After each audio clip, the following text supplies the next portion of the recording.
Selamat datang di channel media pembelajaran kita. Sebelumnya, jangan lupa dukung selalu channel kami dengan cara klik like, subscribe, dan klik tombol loncengnya juga ya. Si Anton membeli kubis, tidak lupa membeli tomat. Yuk tonton videonya sampai habis, semoga bermanfaat. Hai, kita lanjut lagi belajar kita ya. Kali ini kita akan belajar tema 1, subtema 2, pembelajaran 1. Sebelumnya jangan lupa berdoa terlebih dahulu supaya apa yang kita pelajari kali ini menjadi berkah. Kalian sudah banyak belajar tentang indahnya keberagaman budaya Indonesia. Sekarang kalian akan belajar tentang menjalin kebersamaan dalam keberagaman agama melalui teks berjudul Bekerja Sama Dalam Keberagaman. Edo dan kelima temannya mendapat tugas untuk melakukan percobaan tentang bumi. Sepulang sekolah, mereka berkumpul di rumahnya. Setiap orang sudah menyiapkan peralatan yang dibutuhkan. Lani dan Siti membawa beberapa kaleng yang sudah dilubangi. Udin dan Beni membawa benang kasur. Mereka berkumpul di halaman depan rumah. Keenam sekawan bekerja sama melakukan percobaan. Saat percobaan akan dimulai, tiba-tiba terdengar adzan. Siti dan Udin meminta izin teman-temannya untuk sholat. Teman-temannya mengizinkan mereka untuk melakukan ibadah. Edo meminjamkan ruang makannya untuk digunakan Siti dan Udin sholat. Meskipun Edo beragama Katolik, ia tidak keberatan rumahnya dipakai untuk sholat. Beni yang beragama Kristen, Dayu yang beragama Hindu, dan Lani yang beragama Buddha menunggu dengan sabar temannya beribadah. Keenam sahabat selalu menghargai satu dengan yang lain. Tiba saatnya keenam sekawan melakukan percobaan. Setiap orang menunjukkan tanggung jawabnya dalam bekerja. Tidak ada satupun di antara mereka yang duduk diam atau memberi perintah saja. Semuanya ikut bagian dalam percobaan. Saat Dayu membutuhkan pertolongan memotong benang, Udin datang membawakan gunting. Saat Edo kesulitan menalikan benang di kaleng, Siti ikut membantu. Keenam sahabat bekerja sama dengan semangat. Mereka hidup rukun, saling membantu meskipun berbeda agama. Setelah kalian membaca teks tersebut, temukan gagasan pokok dan gagasan pendukung dari masing-masing paragraf. Lalu, tuliskan pada diagram berikut.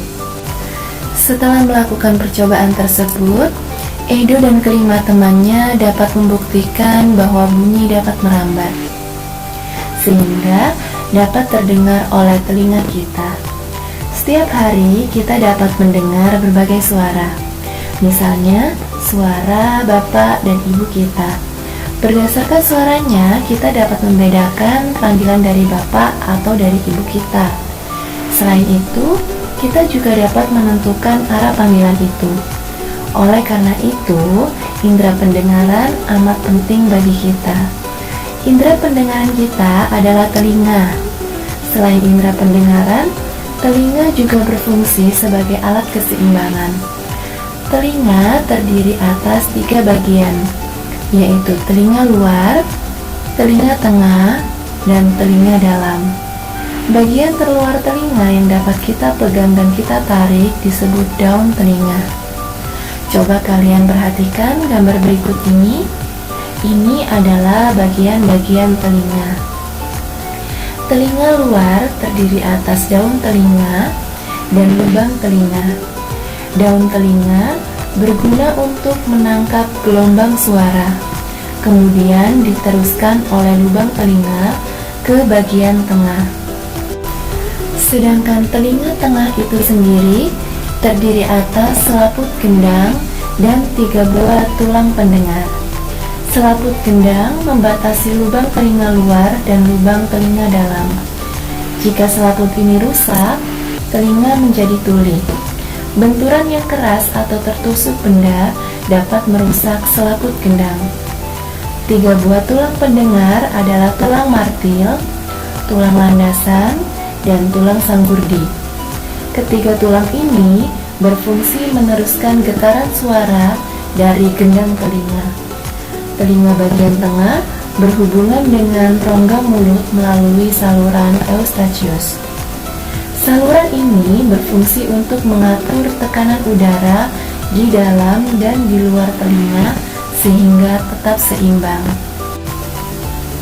Dan pada telinga bagian dalam terdapat ujung-ujung saraf yang terhubung ke otak. Bagian-bagian telinga dalam adalah rumah siput, tingkap jorong, tingkap bundar, dan 3 saluran setengah lingkaran. Di dalam rumah siput terdapat cairan yang bergetar ketika getaran suara tiba dari tulang pendengar. Getaran itu kemudian diterima oleh ujung-ujung saraf dan diteruskan ke otak. 3 saluran setengah lingkaran berfungsi sebagai alat keseimbangan tubuh. Saluran ini berisi cairan.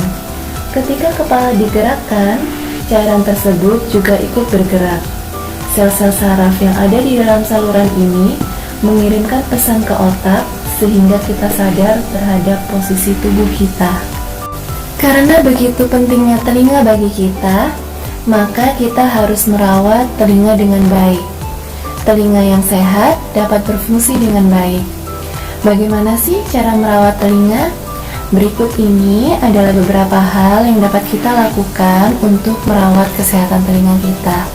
Yang pertama, bersihkan telinga bagian luar secara rutin. Gunakan obat tetes telinga atau baby oil untuk membersihkan telinga. Yang kedua, jangan menggunakan benda runcing untuk membersihkan telinga. Hal itu bertujuan agar tidak melukai bagian dalam telinga. Dan yang ketiga, hindari suara yang terlalu keras. Jika kita mendengar suara yang terlalu keras, maka kita harus menutupi telinga kita, karena suara yang keras dapat memecahkan gendang telinga. Lalu yang keempat, jika kemampuan mendengar kita berkurang, maka kita harus pergi ke dokter agar telinga kita diperiksa.